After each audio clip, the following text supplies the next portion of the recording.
Hi friends, welcome to my channel. आज आम ए सप्तम श्रेणी भूगोल बहिर पंचम अध्याय व्यवहारिक भूगोल तार प्रश्न उत्तर तैयारी करिबा।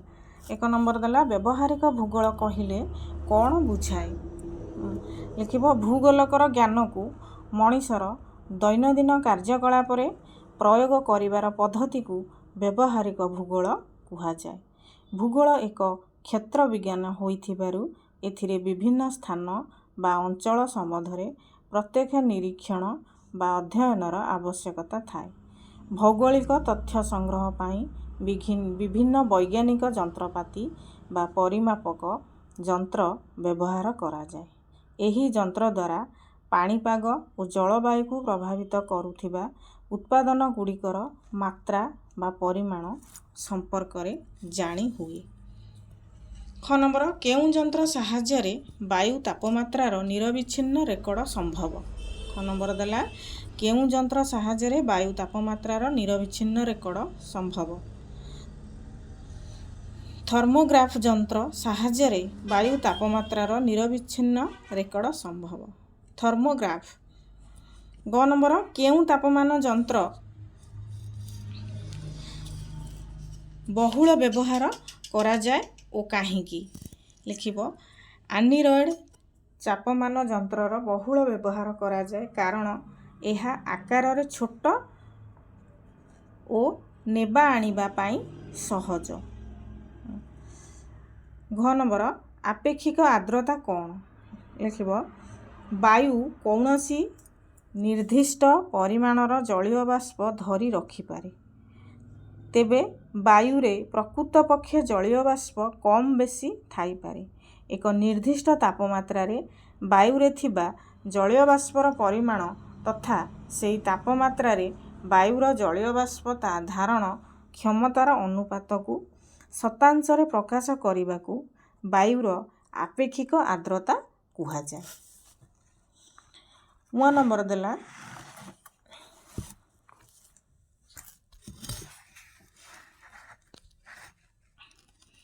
पवनर बेग मापिबा पाई केउं केउं जंत्र व्यवहार करा जाए। लिखिबो पवनर बेग मापिबा पाई पवन बेगमापक जंत्र बा एनीमोमीटर व्यवहार करा जाए। च नंबर देला पागर भावी सूचना काहींकी गुरुत्वपूर्ण। लिखिबो आमे नीतिदिनिया जीवन को पाणीपाग विशेष भाव में प्रभावित करिथाए। कृषि कार्य, समुद्र रे माछ धरा, जलस्थल तथा आकाश पथरे यातायात अनुकूल पाणीपाग उपरे निर्भर करे। बन्या, बात्या, अनावृष्टि आदिर प्राक सूचना आमको अनेक संभाव्य विपदरु साहाय्य करे। तेणु पागर भावी सूचना गुरुत्वपूर्ण।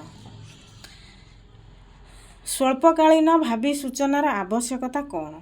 लिखिबो स्वल्पकालीन भावी सूचनारू झड़, बात्या, अत्यधिक वृष्टिपात, हिमपात, शिशिरपात, बालुका और धूलिझड़ इत्यादि संबंधी तथ्य मिले।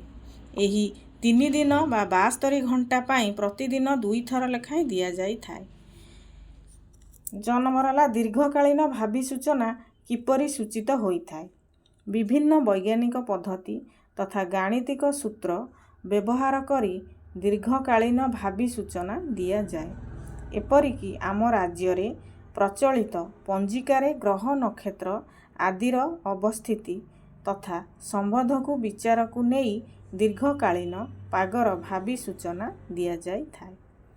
झ नंबर ला समोच्च रेखा कौन। समुद्र पतनरु समान उच्चतारे थिबा स्थान गुड़ी को मानचित्र रे जोग करुथिबा रेखा को समोच्च रेखा कुहा जाए। एही रेखा गुड़िक निर्दिष्ट व्यवधान रे टणा जाई थाए। 2 नंबर देला पार्थक्य दर्शाओ हाइग्रोमीटर, एनीमोमीटर। लिखिबो हाइग्रोमीटर जंत्र साहाय्य वायुर आपेक्षिक आर्द्रता मपा जाए। आउ एनीमोमीटर साहाय्य पवनर बेग मपा जाए। एपट सेपट करी लिखिदब।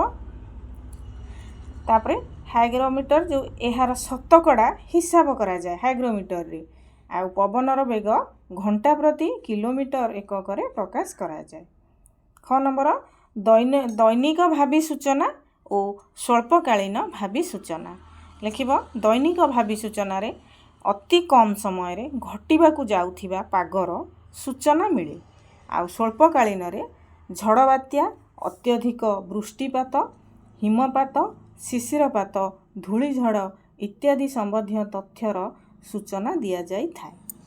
ଏହା 6ରୁ 24 ଘଣ୍ଟା ମଧ୍ୟରେ ଘଟିବାକୁ ଥିବା ପାଗ ସମ୍ପର୍କରେ ସୂଚନା ଦିଏ। ଏହା 3 ଦିନ ବା 72 ଘଣ୍ଟା ପାଇଁ ଦିନକୁ 2 ଥର ଲେଖାଏଁ ଦିଆଯାଏ। ତାପରେ ଦେଲା ସଂକ୍ଷିପ୍ତ ଟିପ୍ପଣୀ ଦେଲା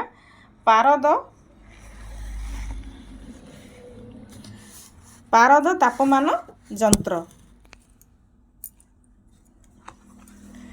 ପାରଦ ତାପମାନ ଯନ୍ତ୍ରରେ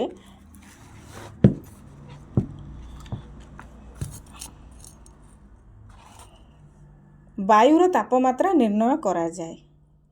ଏହା ଡିଗ୍ରୀ ଏକକରେ ପ୍ରକାଶ କରାଯାଏ। ସାଧାରଣ 3 ପ୍ରକାର ତାପମାନ ଯନ୍ତ୍ର ବ୍ୟବହୃତ ହୋଇଥାଏ, ଯଥା ସେଲସିୟସ୍ ତାପମାନ ଯନ୍ତ୍ର, ଫାରେନହାଇଟ୍ ତାପମାନ ଯନ୍ତ୍ର, ରିଉମାର ତାପମାନ ଯନ୍ତ୍ର। ଆମ ଦେଶରେ ସେଲସିୟସ୍ ତାପମାନ ଯନ୍ତ୍ର ବ୍ୟବହୃତ ହୁଏ। ଦିନ ରାତି 24 ଘଣ୍ଟା ମଧ୍ୟରେ ସର୍ବୋଚ୍ଚ ଓ ସର୍ବନିମ୍ନ ତାପମାତ୍ରା ଜାଣିବା ପାଇଁ ୟୁ ଆକାର ବିଶିଷ୍ଟ ସର୍ବୋଚ୍ଚ ଓ ସର୍ବନିମ୍ନ ତାପମାନ ଯନ୍ତ୍ର ବ୍ୟବହାର କରାଯାଏ। ହେଲା। ତାପରେ ଖ ନମ୍ବର ଦେଲା ବୃଷ୍ଟି ମାପକ ଯନ୍ତ୍ର କ'ଣ? ଲେଖିବ ବୃଷ୍ଟି ମାପକ ଯନ୍ତ୍ର ବୃଷ୍ଟିପାତର ପରିମାଣ ନିରୂପଣ କରାଯାଏ। ଏହି ଯନ୍ତ୍ରଟି 12.5 ସେଣ୍ଟିମିଟରରୁ 20 ସେଣ୍ଟିମିଟର ବ୍ୟାସ ବିଶିଷ୍ଟ ଏକ ତମ୍ବା ସିଲିଣ୍ଡର। ଏଥିରେ ସମାନ ବ୍ୟାସ ବିଶିଷ୍ଟ ଏକ ତମ୍ବା କାହାଳିର ନିମ୍ନ ଭାଗ ଏକ କାଚ ଜାର ବା ତମ୍ବା ପାତ୍ର ମଧ୍ୟକୁ ପ୍ରବେଶ କରିଥାଏ। ସମୁଦାୟ ସିଲିଣ୍ଡରକୁ ଅନ୍ୟ ଏକ ଟିଣ ଖୋଳ ଦ୍ୱାରା ଆବୃତ କରି ରଖାଯାଇଥାଏ। ସାଧାରଣତଃ ଖୋଲା ପଡ଼ିଆରେ ଏହି ଯନ୍ତ୍ରକୁ ରଖାଯାଇଥାଏ। ଏହାର ନିମ୍ନାଂଶ ମାଟି ତଳେ ଓ ଉପର ଅଂଶଟି ମାଟି ଉପରୁ ପ୍ରାୟ 30 ସେଣ୍ଟିମିଟର ଉଚ୍ଚତାରେ ରହିଥାଏ। ବୃଷ୍ଟିପାତ ପରିମାଣକୁ ଅନ୍ୟ ଏକ ମାପପାତ୍ର ଦ୍ୱାରା ମାପ କରାଯାଏ। ଏଥିରେ ଥିବା ଇଞ୍ଚ ବା କିଲୋମିଟର ମାପ ଦାଗରୁ ବର୍ଷାର ପରିମାଣ ନିର୍ଣ୍ଣୟ କରାଯାଏ। ଗ ନମ୍ବର ହେଲା ରଙ୍ଗ ପରସ୍ତୀକରଣ। ଭୂପୃଷ୍ଠର ବିଭିନ୍ନ ଉଚ୍ଚ ନିଚ ଭୂମିରୂପକୁ ଦର୍ଶାଇବା ପାଇଁ ରଙ୍ଗ ପରସ୍ତୀକରଣ ପ୍ରଣାଳୀ ବହୁଳ ଭାବରେ ଆଦୃତ ହୋଇଛି। ଏହି ପ୍ରଣାଳୀରେ ରଙ୍ଗର ଘନତ୍ୱରେ ହ୍ରାସ ବୃଦ୍ଧି ଦ୍ୱାରା ବିଭିନ୍ନ ଭୂମିରୂପର ପ୍ରଦର୍ଶନ କରାଯାଇଥାଏ। ମାନଚିତ୍ରରେ ଉଚ୍ଚ ଅଞ୍ଚଳକୁ ଗାଢ଼ ରଙ୍ଗ, ନିମ୍ନ ଭୂମିଗୁଡ଼ିକୁ ଅପେକ୍ଷାକୃତ ହାଲକା ରଙ୍ଗ ଦିଆଯାଇଥାଏ। ସେହିପରି ସମୁଦ୍ରର ଗଭୀରତା ଦର୍ଶାଇବା ପାଇଁ ଅଳ୍ପ ଗଭୀରତା ବିଶିଷ୍ଟ ସମୁଦ୍ର ଅଞ୍ଚଳକୁ ହାଲକା ନୀଳ ରଙ୍ଗ ଓ ଗଭୀର ସମୁଦ୍ରକୁ ଗାଢ଼ ନୀଳ ରଙ୍ଗ ବ୍ୟବହାର କରାଯାଏ। ଏହି ପଦ୍ଧତିରେ ସ୍ଥାନର ପ୍ରକୃତ ଉଚ୍ଚତା ତଥା ନିମ୍ନତା ସଠିକ୍ ଭାବରେ ଦର୍ଶାଇ ହୁଏ ନାହିଁ। 4 ନମ୍ବର ଦେଲା ବନ୍ଧନୀ ମଧ୍ୟରୁ ଉପଯୁକ୍ତ ଶବ୍ଦ ବାଛି ଶୂନ୍ୟସ୍ଥାନ ପୂରଣ କରିବ। ଦେଲା 24 ଘଣ୍ଟା ମଧ୍ୟରେ ବାୟୁର ସର୍ବୋଚ୍ଚ ସର୍ବନିମ୍ନ ତାପମାତ୍ରା ଜାଣିବା ପାଇଁ ତାପମାନ ଯନ୍ତ୍ର ଇଂରାଜୀ ଅକ୍ଷର ଡ୍ୟାସ୍ ଆକୃତି ବିଶିଷ୍ଟ। ଏଠି ଲେଖିବ ୟୁ, ଇଂରାଜୀ ଅକ୍ଷର ୟୁ। ସମୁଦ୍ର ପତନରେ ବାୟୁଚାପ ଡ୍ୟାସ୍ ସେଣ୍ଟିମିଟର ପାରଦ ସ୍ତମ୍ଭର ଉଚ୍ଚତା ସଙ୍ଗେ ସଙ୍ଗେ ସମତା ରକ୍ଷା କରେ। ଲେଖିବ 76 ସେଣ୍ଟିମିଟର। 7ରେ 6 76 ସେଣ୍ଟିମିଟର। ହାଇଗ୍ରୋମିଟର ଯନ୍ତ୍ର ବାୟୁର ଡ୍ୟାସ୍ ମାପିବାରେ ସାହାଯ୍ୟ କରେ। ଲେଖିବ ଆର୍ଦ୍ରତା, ବାୟୁର ଆର୍ଦ୍ରତା ମାପିବାରେ ସାହାଯ୍ୟ କରେ।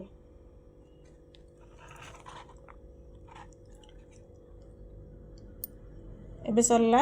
ମୋ ଭିଡ଼ିଓଟି ଯଦି ଆପଣଙ୍କୁ ଭଲ ଲାଗିଥିବ ତେବେ ଲାଇକ୍, ସେୟାର, ସବସ୍କ୍ରାଇବ୍ ଓ କମେଣ୍ଟ କରିବେ।